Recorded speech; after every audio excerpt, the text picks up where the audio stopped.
အားလုံးပဲမင်္ဂလာပါကျွန်တော်အနေနဲ့ဒီနေ့မှာအနာရောဂါဖြစ်စေသောအကြောင်းရင်း9ချက်ထဲကကျွန်တော်အပိုင်းအနည်းကိုကျွန်တော်အနည်းငယ်ဝင်ငါဖော်ပြလိုပါတယ်ဆိုတော့မနေ့ကတော့ကျွန်တော်အနာရောဂါဘာကြောင့်ဘဝမှာဖြစ်လာလဲဘာကြောင့်အနာရောဂါဟာဘယ်ကနေဝင်လာတာလဲဘာကြောင့်ဖြစ်တာလဲဆိုတော့အပိုင်း1အကြောင်းအပိုင်း1ကိုကျွန်တော်မနေ့ကဝင်ငါခဲ့ပြီးဖြစ်တယ်เนาะဆိုတော့တချို့သောယောဂတွေကဘုရားသခင်ရဲ့ဘုန်းတော်ကိုထင်ရှားဖို့ရန်เนาะဆိုတော့ဖြစ်လာတယ်ဆိုတော့အကြောင်းအရာကိုမနေ့ကဝင်ငါခဲ့တယ်ဒီနေ့မှာတော့ကျွန်တော်အပိုင်း2အနေနဲ့ဘာကြောင့်ကျွန်တော်တို့ဘဝမှာဆိုတော့အနာယောဂเนาะဆိုတော့ဝင်လာရတယ်လေเนาะယောဂဝိညာဉ်တွေခံစားနေရတယ်လေเนาะဆိုတော့ဒုတိယအချက်အနေနဲ့ကျွန်တော်တာ၍နှိမ့်ချတတ်ဖို့စုံလင်ဖို့တကိုးနဲ့ပြည့်ဖို့ဖြစ်ပါတယ်เนาะဆိုတော့တချို့သောယောဂဝေဒနာတွေကဘုရားခင်ရဲ့ဘုန်းတော်ကိုထင်ရှားဖို့ဆိုတာထက်ကျွန်တော်တို့ကိုတာ၍နှိမ့်ချတတ်ဖို့ကျွန်တော်တို့တာ၍ခိုင်ခန့်ဖို့ကျွန်တော်တို့တာ၍စုံလင်လာဖို့ကျွန်တော်တို့ကိုတကိုးနဲ့ပြည့်ဝလာဖို့ရန်ဆိုတော့ကြုံတွေ့စေတဲ့ခံစားစေတဲ့အရာဖြစ်တယ်ဆိုတော့ကျွန်တော်တို့နားလည်ရတယ်ဒါတော့ကျွန်တော်ဓမ္မကျမ်းစာထဲမှာနှစ်ကောအခန်းကြီး7အငယ်9ကနေကျွန်တော်ကိုဖတ်တဲ့အခါမှာငါခံရသောဗျာဒိတ်တော်အလွန်ထူးမြတ်၍ငါသည်ထောင်လွှားသောစိတ်မရှိစေခြင်းကဆိုတော့ဒီနေရာမှာဘာသုံးလဲဆိုရင်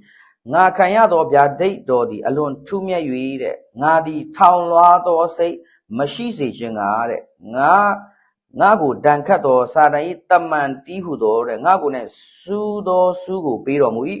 ထိုစင်းရဲခြင်းနှင့်ကင်းလွတ်မိအကြောင်းနဲ့3ကြိမ်မြောက်အောင်သခင်ဖျားကိုငါဆုတောင်း၍တနာတော်ခံပြီးလင်တဲ့ငါကျေးဇူးတည်တင်ဖို့လောက်ပြီဆိုတော့ဒီညမှာတော့ဆိုတော့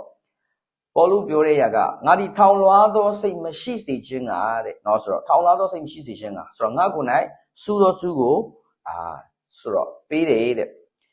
ဆိုတော့အဲ့ဒီစင်းရဲခြင်းနဲ့ကင်းလွတ်ဖို့ရန်ဆိုတော့ရှင်ပေါလုက3ကြိမ်မြောက်အောင်ဆုတောင်းပင်ပဲသူကဆုတောင်းမပြည့်ခဲ့ဘူးဆိုတော့ဘုရားခင်ကငါကျေးဇူးတည်တင်ဖို့လောက်တယ်လို့ဒီနေ့ပြောပါဒါကြောင့်တချို့သောယောဂတွေကကျွန်တော်တို့ဘာကြောင့်ဆုတောင်းရင်လည်းမပြောက်တာလဲเนาะဆိုဘာကြောင့်ဘုရားခင်ကမပေးပြောက်တာလဲဆိုရင်ဆိုတော့ကျွန်တော်တို့အရှိမဘာပြောလဲဆိုရင်ငါဒီထောင်လွှားသောစိတ်မရှိစေခြင်းကတခါကျရင်ကျွန်တော်တို့ထောင်လွှားသောစိတ်တွေမရှိဖို့ရင်အတွက်တခါတလေမှာဘုရားခင်ကကျွန်တော်တို့ကိုချိုးဖဲ့ထားတဲ့အရာတွေဖြစ်တယ်ဆိုတော့ကျွန်တော်နားလည်ရဒါပေမဲ့အဲ့ဒီယောဂအနေနဲ့အဲ့ဒီခံစားနေရတဲ့ဝေဒနာတွေအထဲကနေလွတ်မြောက်ဖို့ရန်ရှင်ဘောလုကိုယ်တိုင်ကဆုတောင်းခဲ့ပေမဲ့ဆိုတော့ငါကျေးဇူးဟာတင်ဖို့လောက်ပြီလို့ရှင်ဘောလုပြန်ပြီးတော့မှဘုရားခင်ကပြောပါဒါဘဝမှာတချို့ကျွန်တော်တို့ခါတည်းတိုင်းကြုံတွေ့နေရတဲ့ဝေဒနာတွေဟာကျွန်တော်တို့ရဲ့မာနထောင်လွှားခြင်းမရှိဖို့ရန်တခါကျရင်ဘုရားခင်ကချိုးဖဲ့ထားတဲ့အရာတွေဖြစ်တယ်ဆိုတာကိုကျွန်တော်ဒီညကိုကြည့်တဲ့အခါမှာနားလည်တယ်ဆိုတော့ဆက်ပြီးကျွန်တော်တို့ဖတ်တဲ့အခါမှာဆိုတော့ငါတကူဒီအာနေခြင်းအဖြစ်၌စုံလင်တတ်၏တဲ့เนาะဆိုတော့အဲ့လိုအာနေခြင်းဖြစ်လာတဲ့ခါမှာဘုရားရဲ့တကူတော်တာပြီးစုံလင်လာတယ်တဲ့။ဒါထို့ကြောင့်ခရစ်တော်ဤတကူဒီတဲ့ငါအပေါ်၌ကျင်းဝတ်မိအကြောင်းငါကို၌အာနေခြင်းအဖြစ်ကိုဝမ်းမြောက်သောစိတ်နှင့်ဝါကြွားခြင်းငါသာတာ၍ငါအလိုရှိတယ်เนาะဆိုတော့အာနေခြင်းအဖြစ်၌ဘုရားခင်တကူတော်စုံလင်နေเนาะဘုရားခင်တကူတော်နဲ့ပြည့်ဝလာတယ်လို့ဒီနေ့နှုတ်ကတော်ဖော်ပြပါတယ်။ဆိုတော့တို့ဖြစ်ခရစ်တော်ကြောင့်ခံရသောအားနည်းခြင်းဆိုတော့ကဲ့ရဲ့ခြင်းဆင်းရဲခြင်းညှင်းဆဲနှိပ်စက်ခြင်းကြက်တီးစွာဒုက္ခဝေဒနာခံခြင်းတို့ကိုငါနှစ်သက်တယ်တဲ့အကြောင်းမူကားတဲ့ငါဒီအားနည်းသောအခါတကူနဲ့ပြည့်စုံတယ်เนาะဆိုတော့ဒါကြောင့်ဒီတချို့သောအရာတွေကကျွန်တော်တို့အထက်မှာခန္ဓာကိုယ်မှာခံစားရတဲ့အားနည်းခြင်းကျွန်တော်တို့ဝေဒနာတွေဟာကျွန်တော်တို့ကိုတာရေးစုံလင်လာဖို့ဆိုတော့ကျွန်တော်တို့ကိုတာရေးနှိမ့်ချတတ်ဖို့ကျွန်တော်တို့ကိုတာ၍တကူနဲ့ပြည့်ဝလာဖို့ရန်ပေးအပ်ထားသောအရာဖြစ်တယ်ဆိုတော့တွေ့ရဆိုတော့ဘုရားကိုယ်တိုင်ကယောဂ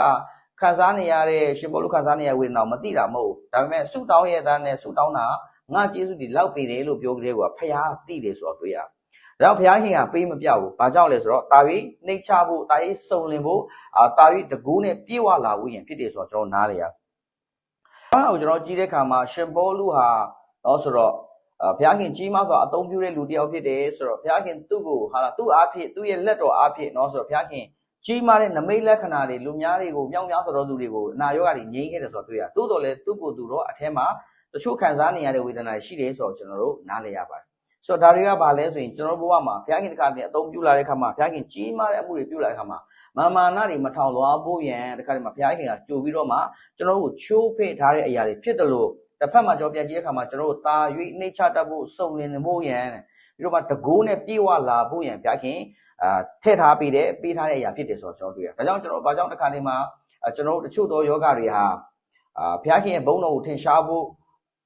ဆိုတာထက်တချို့သောယောဂဝေဒနာတွေကတာပြီးနှိမ့်ချတတ်ဖို့တာပြီးစုံလင်ဖို့တာပြီးတကူးနဲ့ပြေဝဖို့ရန်ပေးရထားတဲ့အရာဖြစ်တယ်ရှိနေတဲ့အရာဖြစ်နေတဲ့အရာဖြစ်တယ်ဆိုတော့နားလေရဒါကြောင့်ရှင်ဘောလူက3ချိန်တိုင်အောင်ဆူတောင်းပေမဲ့အတနာခံပေမဲ့ဘုရားပေးမပြောက်ဘူးဘာဖို့လို့လဲတာပြီးကောင်းဖို့ရန်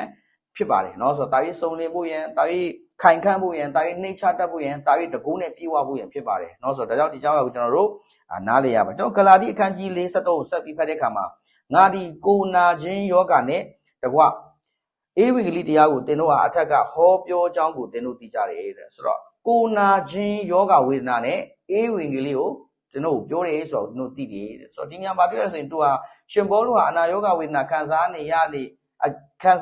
တဲ့ကာလမှာပြီးသူဧဝံဂေလိတရားကိုဝေငါဟောပြောတယ်ဆိုတော့တွေ့ရဒါဆိုရင်သူခံရတဲ့ခန္ဓာကိုယ်မှာဝေဒနာယောဂတွေရှိတယ်ဆိုတော့တွေ့ရဆိုတော့ဒီຢာတွေကဘာအတွက်လဲဆိုရင်ကျွန်တော်ခုနနှစ်ကောမှာဖတ်သွားသလိုပဲဒါပြီးနှိမ့်ချတတ်ဖို့ဒါပြီးထောင်လွှားခြင်းမရှိဖို့ဒါပြီးစုံလင်လာဖို့ဒါပြီးတကူးနဲ့ပြေဝဖို့ဖြစ်ပါဒါကြောင့်တချို့သောယောဂဝေဒနာတွေဟာဘုရားရဲ့ဘုန်းတော်ကိုထင်ရှားဖို့မဟုတ်ဘဲနဲ့ကျွန်တော်တို့အသက်တာမှာဒါပြီးတိဆောက်ဖို့ကျွန်တော်အသက်တာကိုဒါပြီးပြုပြင်ပေးဖို့ကျွန်တော်အသက်တာမှာဒါပြီးတကူးနဲ့ပြေဝလာဖို့ဖြစ်တယ်ဆိုတာကိုကျွန်တော်နားလည်ရပါတယ်ဒါကြောင့်ဒီနေ့မှာတော့ကျွန်တော်ဘာကြောင့်ကျွန်တော်ယောဂဝေဒနာတွေကျွန်တော်ခန္ဓာကိုယ်မှာခံစားလဲဆိုရင်အပိုင်းအနေနဲ့ကျွန်တော်တို့အသက်တာမှာတာပြီးနှိမ့်ချဖို့ထောင်လွှားခြင်းတွေမရှိဖို့တာပြီးစုံလင်လာဖို့တာပြီးတကူးနဲ့ပြေဝလာဖို့ဖြစ်တယ်ဆိုတဲ့အကြောင်းကိုဒီနေ့မှာတော့နှုတ်ကတော့အနေငယ်ငါချင်ပါတယ်လို့ကျွန်တော်နောက်နေ့မှာအပိုင်း3ကိုတွေ့ကြပါမယ်ရောက်တိုင်းဖျားခင်ကောင်းချီးပေးပါစေ